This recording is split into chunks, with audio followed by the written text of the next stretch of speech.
This video demonstrates how to configure IRRICAD to produce the correct bill of materials for designs with single risers for dual laterals. IRRICAD resolves each junction as shown by the red dots. The solution we want is shown by the blue dots.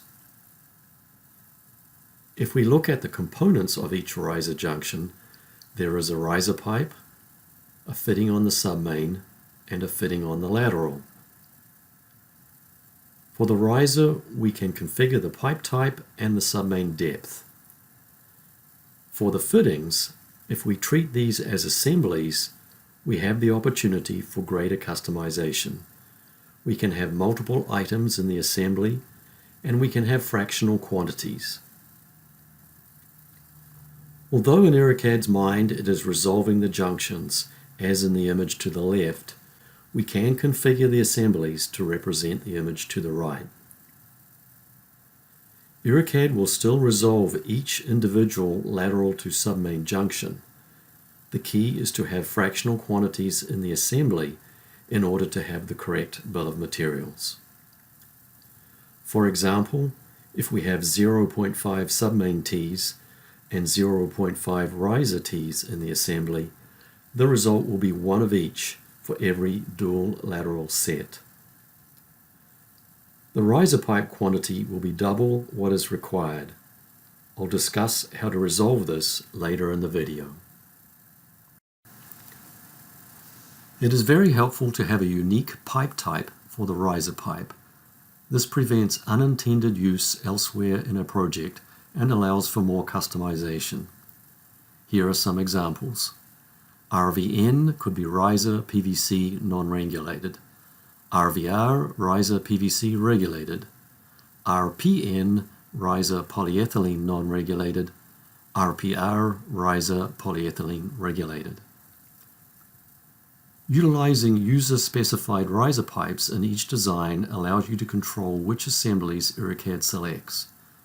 In this way, you don't have to turn assemblies on or off in the database for different types of designs.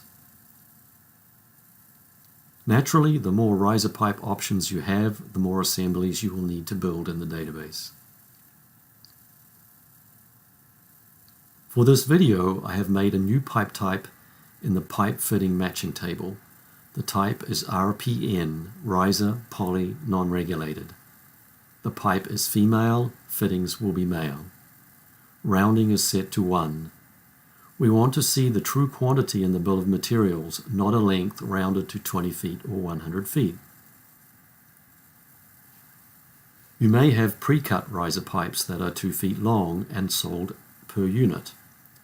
If you set the submain depth to 1, the total length in the bill of materials will be the number of units. Let's look at an example where the submain is PVC, the laterals are 5/8 drip tape, and the riser pipe and horizontal pipe are 3/4 inch poly. There are many fitting options. These are the ones used in this example.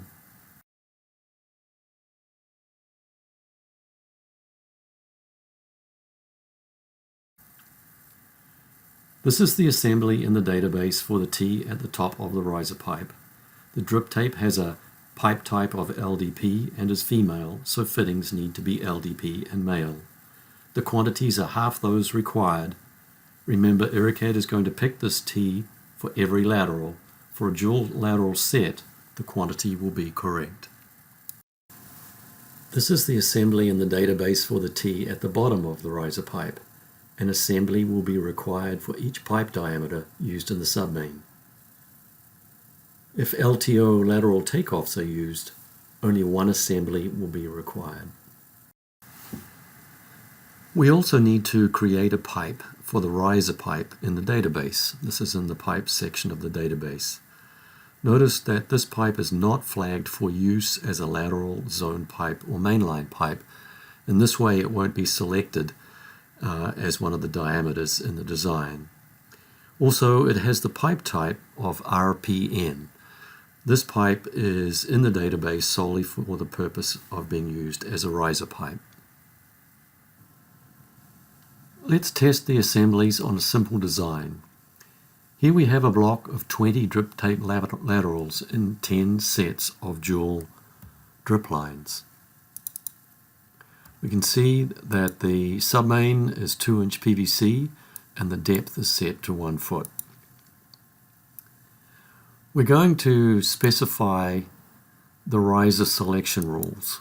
Between 0 and 1 feet, we're going to use the user option and select the 3/4 poly RNV riser pipe that we've created in the database. Now we run the computer selection of fittings.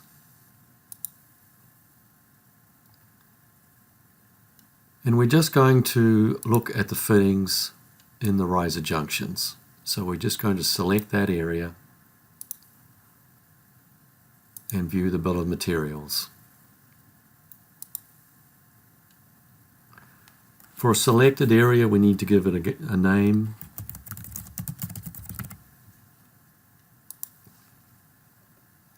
And we can see that there are 10 2-inch by 3/4 T's. At the top of the riser, there are 10 3/4-inch T's, and there are the associated fittings for those T's. There are 20 5/8 tape lock T's and associated fittings to convert to the polyethylene. Note that there are 20 riser pipes. There are 10 risers and there are 20 pipes. We could accept that part of these pipes is going to be used for the horizontal section, or if we want to, we can put a negative quantity in the miscellaneous costs. To do that, we go to miscellaneous costs. We'll add that item and put in a quantity of -10. When we look at the bill of material reports again,